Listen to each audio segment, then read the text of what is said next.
Oh, goodness. Compared to the first game, I don't think we were aggressive enough on defense. I think we missed a ton of assignments that we didn't in the first game against them. We obviously guard teams different ways. We have different, whether it's we don't let them use a ball screen, we let them use it, we go over, we go under, we switch things, different things like that. And we had a specific game plan for Oklahoma, and I think there were times where we just didn't execute that. Whether it was a mental mistake, whether we were fatigued on the court physically, and you could definitely see it down the stretch that we just did not lock in and we didn't execute our game plan and what the coaches wanted us to do out there. Just talk about you playing down the stretch with 4 fouls, and you've had to do that a couple times. Just how tough is that, maybe, and how were you able to make it work? I'm not gonna lie, I didn't know for a little bit that I had 4 because usually they kind of freak out a little and take me out, and they weren't doing that. So I kind of looked over to the sideline and had to make sure. I think for me, it's just not, obviously I take a ton of charges. I kind of just stopped doing that when I have 4. I just got to body them up, and obviously I'm a lot stronger than a lot of players, so I just have to be more physical than them instead of trying to get the charge call and it obviously being a foul on me, and then I'd be out. Caitlin, do you think that was similar? I mean, Liz Scott had not done much until late there in the fourth quarter. Is that where kind of the game turned a little bit? Y'all had a double-digit lead. I don't think it turned. I think, sorry, Jane, we did have turnovers. It obviously wasn't just her. We had turnovers. It wasn't just Liz Scott. We saved the ball on bounds a couple of times when we shouldn't have. When we were inbounding the ball, weren't having the right person inbound it. When we were catching it, we were trying to dribble right away instead of just holding it, and the game could have been over with. It was just certain things where, we let, kind of the game almost, I guess, get to us. We weren't as calm as we usually would be in the past. Obviously, we had a tight game against Kansas. We've had tight games before where we've had to hold it, make some free throws at the end, and then we end up winning, and we just didn't execute that at the end of the game. Jaden, sorry, I got to ask about your first day. You guys have not had much trouble against presses this year, but it seemed like y'all got a little flustered with OU there in the fourth quarter in particular. Yeah, we did. I mean, I don't know what else to say. We didn't take care of the ball. I didn't take care of the ball, especially in crunch time. I wouldn't really say they got me sped up or anything, or us. I just think it was just, I don't know, maybe a lack of focus. Jaden, you had 14 of the team's 25 assists. It's a career high for you. You've led the team in assists over half the games this year. Just talk about how you see the floor and get your teammates their shot so well. I feel like my sole purpose on the floor as a point guard is to set my team up for success. That's something I take a lot of passion in. I can score 0 points. I quite frankly don't really care. I just need to do what's best for the team. And Bickle was on fire. Say caught on fire. I think in Bugs, I think just getting them the ball is when we're the best. And, yeah, I don't know. I take a lot of pride in that one. I need to take a little more pride in not turning the ball over, though. Caitlin, how do you kind of put this one behind you, knowing that you got to go back on the road against a team that beat you here in the first round? Well, like we always say, a loss isn't a loss. It's a chance for us to learn, and I think obviously OSU's pretty similar this year. They're very different than what they've been in the past, and I think they have some similarities to OU.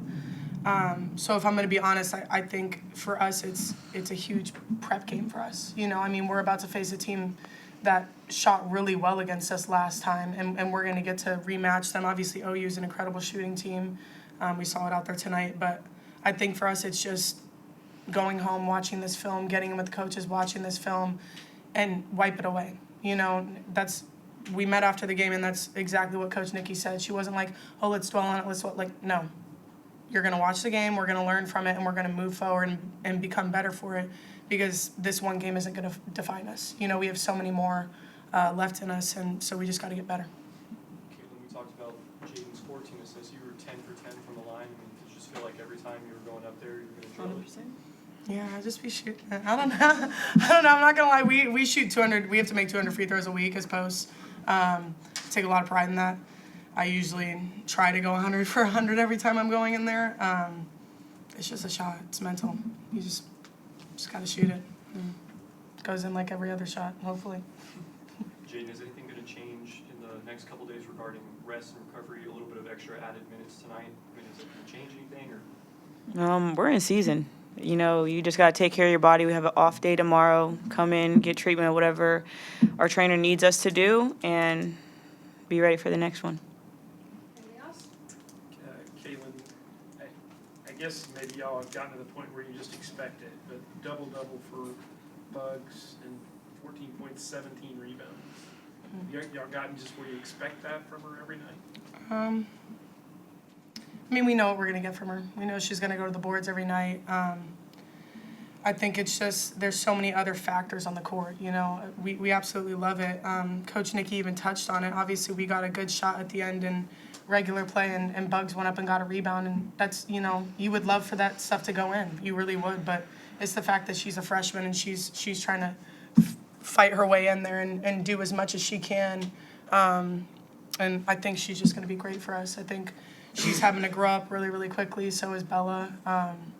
And I think for us, we just need to continue to be leaders. You know, I think there were some times out there tonight that you could tell in ways where we weren't executing, and you can tell, like, we need to take care of that. You know, every time we're huddling, we're like, hey, we need to talk, we need to do this because we're missing those assignments. But yeah, you know, we know what we're going to get from her every night. Thanks, ladies.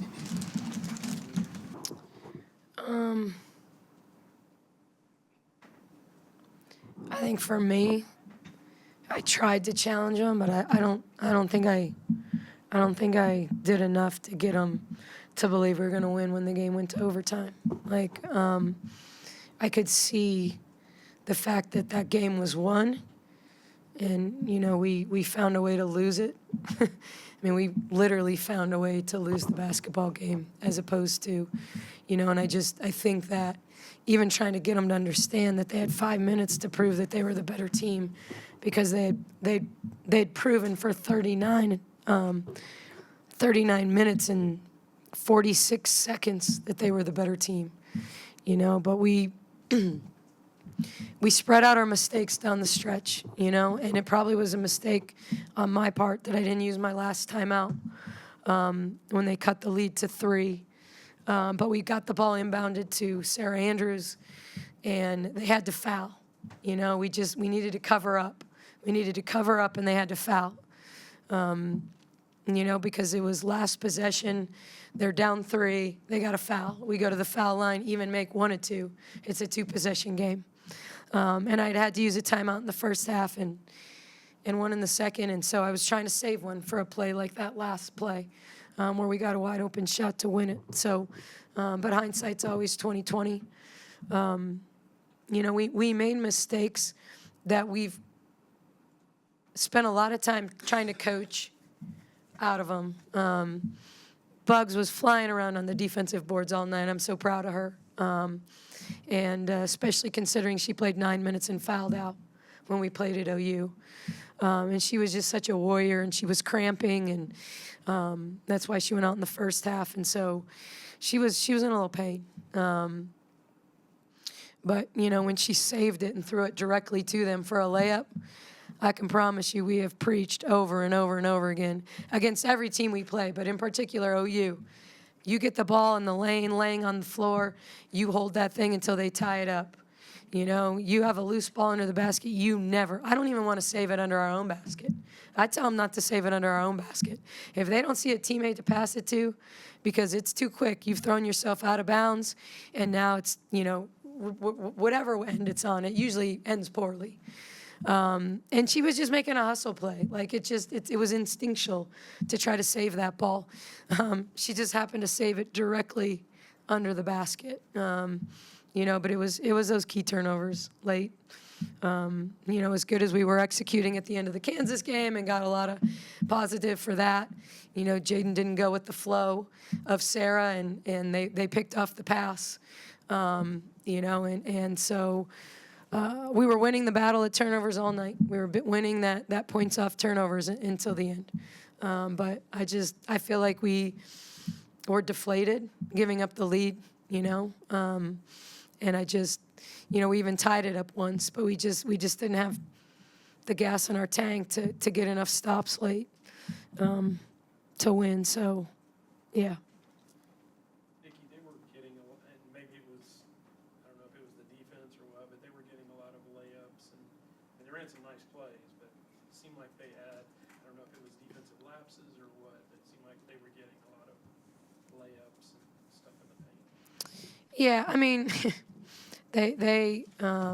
we weren't doing a good job meeting on our switches. They're really good at slipping if you don't come together. When we came together, we were really good. When we got tired and assumed switch, we got cut on some. You know, we made a mistake on a switch that gave Lanusa the back screen layup in overtime or late in the fourth, whenever that was. That was supposed to be a switch, and we missed that. So we made some mistakes, but there's a reason they average as many points as they average. They're really, really good offensively. And there's a reason they give up a lot of points, you know, like, and so, but they're going to put those runs on you, and you have to sustain. And we did everything we needed to do. We did everything we needed to do to win the basketball game, except for make one or two plays in the last minute and a half of the game, and we'd be having a more fun press conference because we did as many mistakes as we made just as many positive.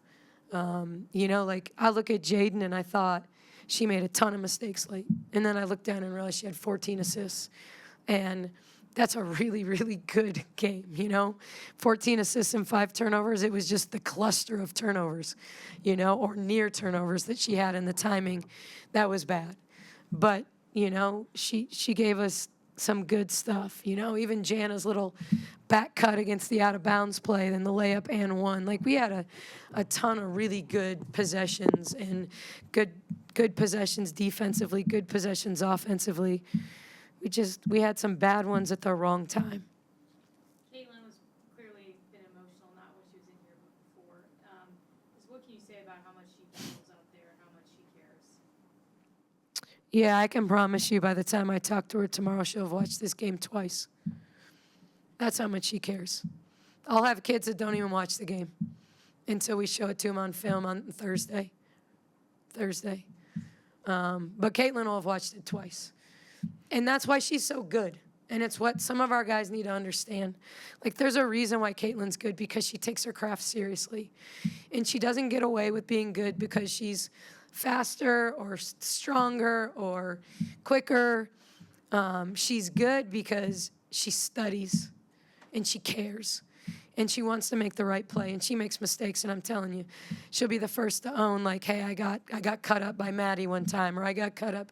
Like, she made some defensive mistakes, you know, and we float with her. So she gave up some offensive rebounds because we put her in a help position at times, you know, but she was efficient. She had a couple bad turnovers, just like everybody else. But, you know, she's just a really, really good basketball player that I'm glad that stuck around and is showing our fans that she's more than a kid that can take charges. She can make shots, and she can set people up, and she does a lot of things really, really well. And I can tell you that I got a couple of freshmen that if they'll really, really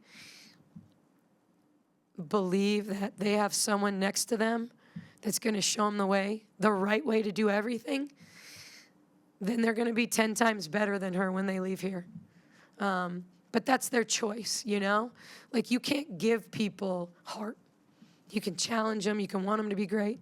You can't give people heart. And that's what Caitlin has. She has a huge heart, and she wants to be great. She wants to win, and she plays for the name on the front of her jersey more than any kid I've probably ever coached. She committed her 4th foul with, I want to say, like 3 or 4 minutes left in the 4th, and then played all the way through to overtime. I mean, has she earned your trust to just be able to be out there and not foul out? No. But when you're in that situation, you just got to, like, roll with her. And if she fouls out, she fouls out. No. Because I played her with 2 the other night, and she picked up a 3rd before halftime. I wanted to kill her. You know, because she's like, was I just supposed to let her go? Yes. You really should have just let her go. That was at Iowa State. Like, you know? So it's like, I can't, part of me will never get her to turn the page of, like, you're not a role player anymore. You may not be conference player of the week 2 times or 3 times, or like, you might not be that, but you're our MVP. Like, you know, and because of all the things she does and how she gets everyone where they're supposed to be. And I didn't see any quit in her. I didn't see any quit in her in overtime. She got scored on a couple times, but I didn't see any quit in her. And so, no. I mean, you just play her because it's situationally the right thing to do. But I thought they'd called her 4th foul on her early, and I took her out, and they had called it on Bugs. And so that was a good feeling that she didn't have her 4th foul right there at the beginning of the 4th. But no, she doesn't she doesn't stop competing. So she can't. I can promise you, Nalissa Smith, if she had 3 fouls or 4 fouls and someone was driving the lane at her, it was like, Olay, I'm not picking up my 4th. Like, you know, because she had spent time being the superstar, being the player that, you know, you need on the floor. And that's the transition that I don't know if I'll ever get Kate to make, you know, and there's not much time left. So I'm just going to live with what I got and be grateful for who she is and what she brings to the table. Nikki, do y'all keep track of the takes, like how many charges she takes? No, I mean, at this point, it just, it's a lot. I mean, really, her and Bella are the only 2 on our team that take charges. So it wouldn't be, you know, we've got to get, you know, I said this 2 games ago, maybe. I said, we have to get one of our guards, like, to be the Caitlin Bickle version that's going to rotate over there and sacrifice their body and be there. And we don't have that. You know, we're not, we got to be scrappier at times in the guard position. Like, and I say that because my biggest fear all the time is that teams that are second to the floor, and it doesn't mean our kids don't play hard, because I don't want to say, but there's some kids that are just wired to throw their body all over the court and clean up the floor. You know, and it's very hard to teach kids to do that. The fear you have as a coach is when you play a team like OU that's first to the floor, that reaches, scraps, dives, they'll blow your knee out. If you're not first to the floor and they dive at the ball and you're standing there, they're not doing it purposely. I'm not suggesting it's dirty. I'm just saying any team you play that's first to the floor, you're the one that gets hurt.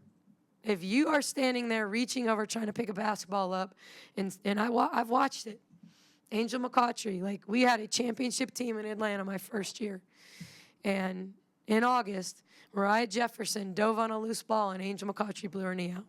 You know, and Mariah Jefferson wasn't doing anything wrong. She just was first to the floor. And so that's why, like, a part of me as a coach is you just keep telling them that because they don't want to do it because it hurts to land on the floor sometimes, you know, but it actually protects you. It's easier to have a bruise than an injury. How do y'all kind of put this one behind y'all to Oklahoma State? That is the worst question, and I don't mean that I'm mad at you for asking it, but, you know, it's, you don't get over it. You don't. That's the thing that I don't think if you've never sat behind a microphone, whether it's a big win or a big loss like this, whether it's a close loss, like, look, it's painful to win by 20, but you scrap it and you move on. When you have a game like this that you put your heart and soul into and you feel like you should have won, but you didn't, and you respect your opponent and they made the plays late, and I'm telling you, if I'm Jenny and there's anyone on our league that in a game that you're down 3, that you want to have an open shot, it's Taylor Robertson. You know, there's a reason she's the NCAA's all-time leading three-point shooter. She's just not going to miss that shot. I've seen her for 2 years make that shot over and over and over again, whether it's the game tying or the game winning or the one that puts them up, one with 8 seconds to go. Like, she is just that. She's nails. She is nails. So you don't get over it because the difference in the ending of that game just eats at you. It like eats at your soul. Like you don't sleep, you don't eat. Thankfully I don't drink. And so like you watch it and you watch it and you watch it. And even when you're not watching it, you're replaying it in your head and you're trying to figure out where you went wrong as a coach and how to help your kids be better the next time. But the beauty of coaching is that on Thursday, we get to start preparing for OU. And if we're not motivated to beat them after them coming in here and winning, then we're not the team that I think we're capable of being. And this one hurts because we had a chance to put ourselves, in second alone and have a tiebreaker over them and control our own destiny, And now we need help. We need to control what we can control, but now we need help. And so that part, kind of sucks. But I love my team. I love that we played our butts off for, 40 minutes. And that's a team that's got a really good 6-year senior and the NCAA's all-time leading three-point shooter and a dynamic Maddie Williams who's potentially a first-round pick in the WNBA. And they're hard to guard. They're hard to guard. Thank you.